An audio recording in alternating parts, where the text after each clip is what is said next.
ছোলা, খেসারি, ডাবলি, সমৃদ্ধ রমজান এগুলো চাহিদা বেশি, স্বস্তি আছে, দাম কমছে। এত দাম কমার কারণ হলো এবারকার মানে বৃষ্টি না হওয়ার কারণে মানে আপনার এবারকার ফলন ভালো। মাছের দাম কম আছে, মাছের সরবরাহ অনেক বেশি, এই ধরনের মাছের দাম কম, কেজিতে 1-200 টাকা কমছে।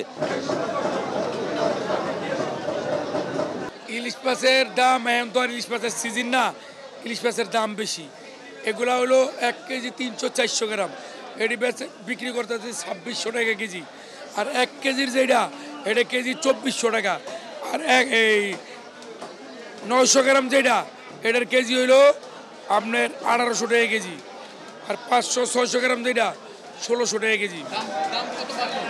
গত সপ্তাহে এই সপ্তাহে কেজি প্রতি 200 টাকা বাড়ছে। মাছের রেট বাড়তি, মাছের আমদানি কম, এই জন্য মাছের দাম বাড়তি। এখন ওই যে 1 তারিখের থেকে জাটকা নিষেধ ধরা, এই জন্য মাছের রেটটা একটু বাড়তি। এই সপ্তাহে মনে করেন যে দেশি কই মাছ 1000 টাকা কেজি, নদীর বাইম মাছ 800 টাকা কেজি, মিনি মাছ 600 টাকা কেজি, নদীর কাইকা আছে 600 টাকা কেজি। না, মাছের দাম কম আছে, মাছের সরবরাহ অনেক বেশি, এই ধরনের মাছের দাম কম, কেজিতে 1-200 টাকা কমছে। এই বাইম মাছ ছিল আগে 1000 টাকা কেজি, আজকে 800 টাকা কেজি। এই কই মাছ ছিল আগে 1500 টাকা কেজি, বেচতেছে 1000 টাকা কেজি। দেশি মাগুর বেচতেছে 800 টাকা কেজি, আগে আসলে 1100 টাকা কেজি। মাশাআল্লাহ এখন একটু ভালো আছে, এখন বর্তমান পরিস্থিতি ভালো, যেহেতু রেট কম আছে, কিন্তু কদিন পরে থাকবে কিনা এটা সন্দেহ আর কি।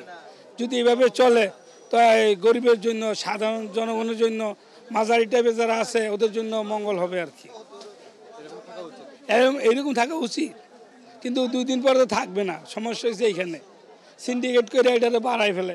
শীতকালীন যে সবজিটার দাম তুলনামূলক অনেক কম দাম লাভ হলো। সিমের কেজি আপনার 20 থেকে শুরু করে 30 টাকা পর্যন্ত বিভিন্ন কোয়ালিটি। মূলার কেজি 10 থেকে 15 টাকা কেজি।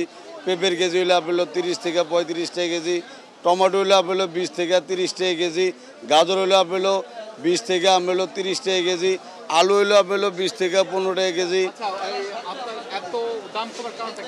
এত দাম কমার কারণ হলো এবারকার মানে বৃষ্টি না হওয়ার কারণে মানে আপনার এবারকার ফলন ভালো হওয়ার কারণে মানে সবজির প্রচুর আমদানি থাকার কারণে মানে অনেক ফলন, এই কারণে মানে আমাদের বেচা বিক্রি অনেক কম। যেমন না ফুলকপি 10 টাকা 15 টাকা পিস, এতে মানুষে কোনটা খাবে? একটা ফ্যামিলির ভিতরে 5 কেজি সবজি হইলেই কাপ্পি, কিন্তু দেখা যায় এত সস্তা সবজি, 100 টাকার সবজি কিনলে বর্তমানে কাপ্পি। হ্যাঁ, ছোলা, খেসারি, ডাবলি, সমৃদ্ধ রমজান এগুলো চাহিদা বেশি, স্বস্তি আছে, দাম কমছে। ছোলা ছিল 130 টাকা হয়ে গেছে ছোলা, এখন 115 টাকা ভালো মানের ছোলা, নর্মালটা 110 টাকা। খেসারির ডাল ছিল 120, এখন 110। ডাবলি, অন্যান্য ডাল, মটর ডাল, মসুর ডাল ওগুলোর দাম একটু কম আছে। ডাবলি ছিল আগে 80, এখন 70। মটর ডাল ছিল আপনার 90 টাকা, এখন 70 টাকা আসছে। সব ডালের দামই সরবরাহ ভালো আছে, দাম কমের দিকে আছে। চিনি সরবরাহ ভালো, প্যাকেট চিনি 125, খোলা চিনি 125, আগের দামই আছে। 1-1.5 মাস আগে যে চাউল ছিল মনে করেন মিনিকেট ছিল আপনার 70 থেকে 72 টাকা, বর্তমানে ওইটা হলো আপনার 78 থেকে 80 টাকা।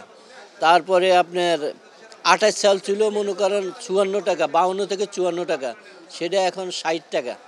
তারপরে আপনার নাজির চাল 65 থেকে 80 টাকা ছিল, সেটা এখনও আপনার 75 থেকে 85 টাকা, কোয়ালিটি বেঁধে।